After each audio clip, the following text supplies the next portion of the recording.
I'm Brittany Lewis with Forbes Breaking News. On the Senate floor Wednesday, Senator Deb Fischer slammed anti-police sentiment from the progressive left. She accused, quote, those on the left trying to villainize all law enforcement in this country. She also touched on a rise in crime, which has been a popular GOP talking point as midterms near. Here's more from the Nebraska senator.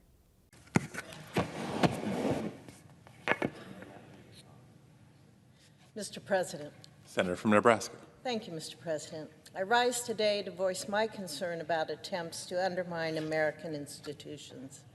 There is a difference between constructive efforts to ensure public institutions are accountable and trying to cut down these foundational institutions at their core. Recently, our country commemorated National Police Week, and it was an opportunity to show our gratitude and appreciation to the men and women who put their lives on the line to keep our people and our communities safe. And yet, we continue to see those on the left trying to villainize all law enforcement in this country. President Biden and Speaker Pelosi, scared about their parties dropping poll numbers, can keep trying to muffle their colleagues' destructive comments.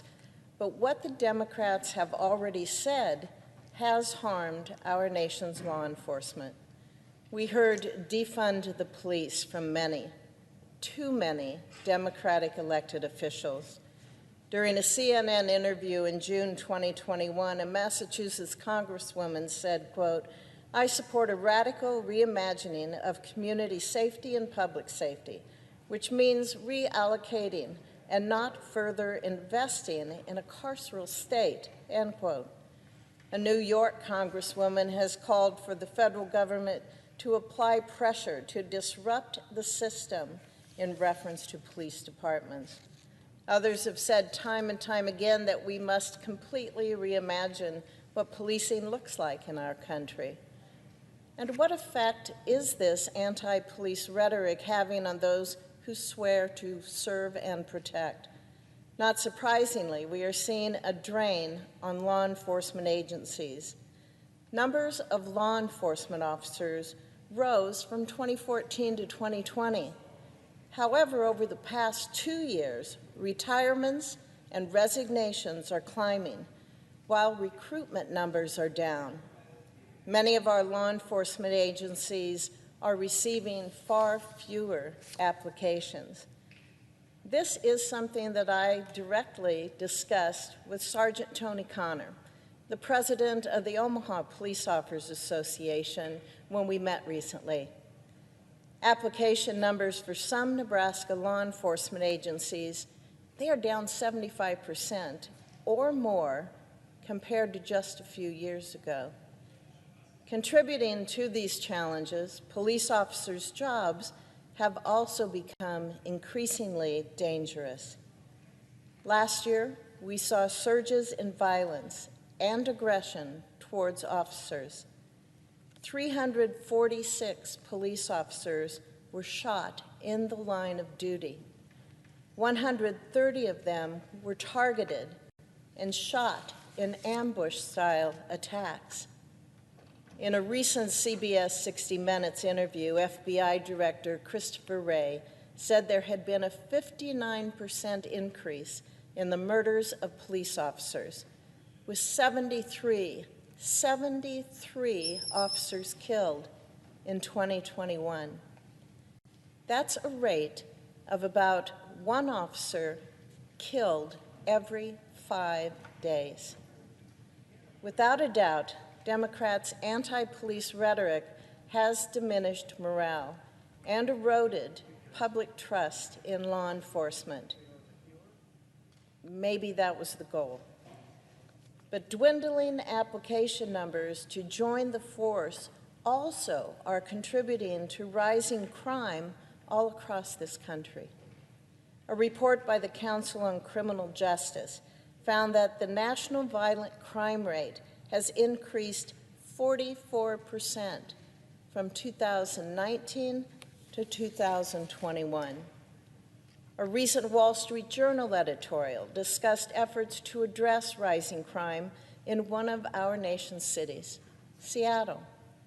According to the editorial, Seattle City Attorney Ann Davison's office found that 118 individuals were responsible for more than 2,400 crimes in Seattle over the past 5 years. And yet, her efforts to hold repeat offenders accountable are being stymied by some.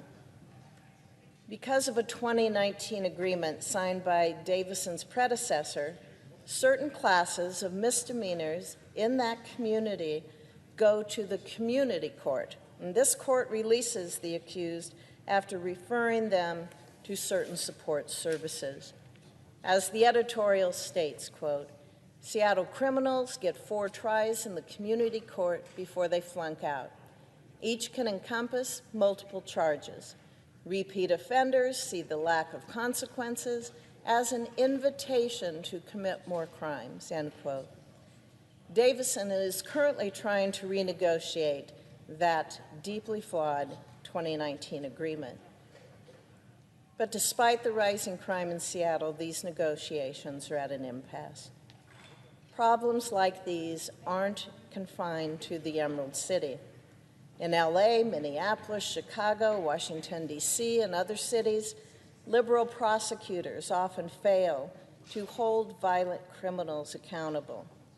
And the impact on public safety is clear.